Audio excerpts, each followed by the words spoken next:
Members, I'm going to ask you tonight to do something that I know many of you are going to find very, very difficult, and that is to step away from your comfort zone and to do something in a bipartisan, bicameral manner, which is very, very rare for this institution.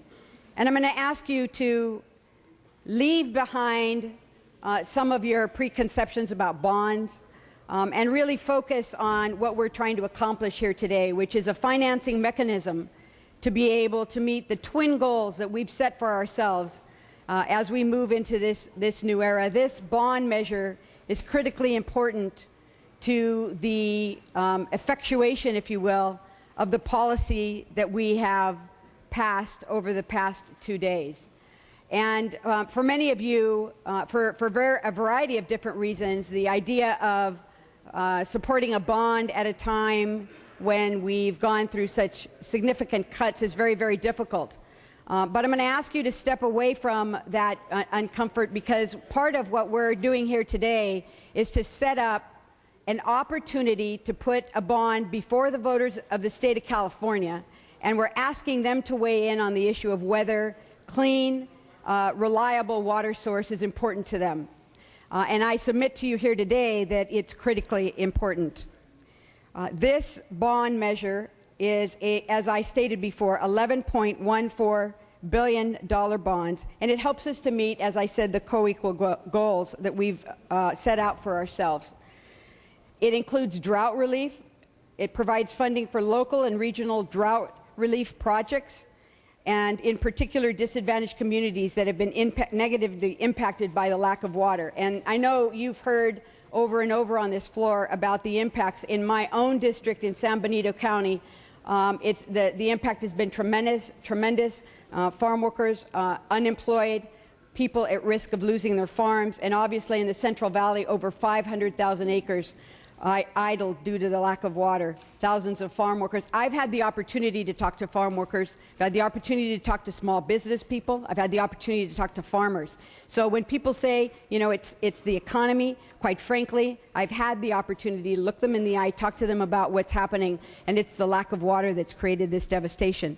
The bond provides each region, so every single region in this state will have the opportunity to receive funds for their integrated regional water management plans. What this means is that the region gets to decide what they want, what their priorities are, whether it's recycling, whether it's groundwater contamination cleanup, whether it's interconnectedness within their region.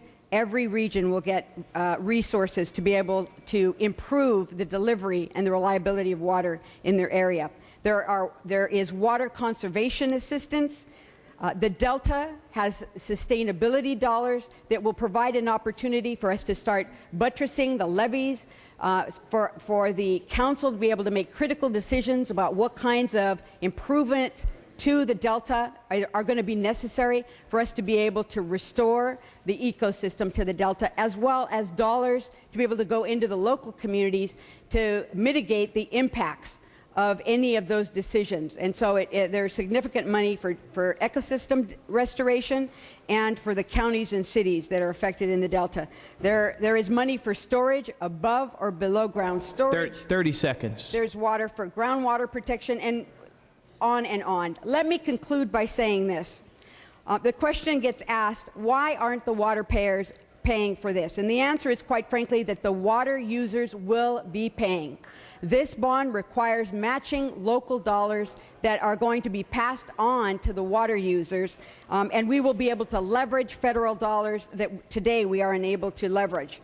In regards to the financing, the LAO estimates indicate that at full sellout of these bonds, we'll be spending about $600 million. That's at full sale. However, in regards to the budget impacts for the next number of years, the estimate is that it will be negligible impact on the budget until 2016 to 2017, at which point the entire bond sale can be effectuated because it's a 2015 date. What's important about that is that if you're concerned about a financial situation today, it will change and by 2016-17 it will be significantly different.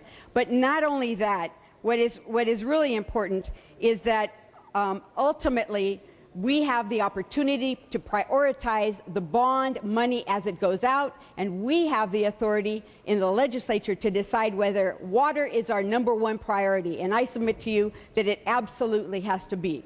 And so as we progress with this, realize that we have the ability, if the voters decide that they want to support a water bond, we have the ability to prioritize water and to make it the most important priority in our state. And to me, quite frankly, that has to be our priority. I respectfully ask for your aye vote.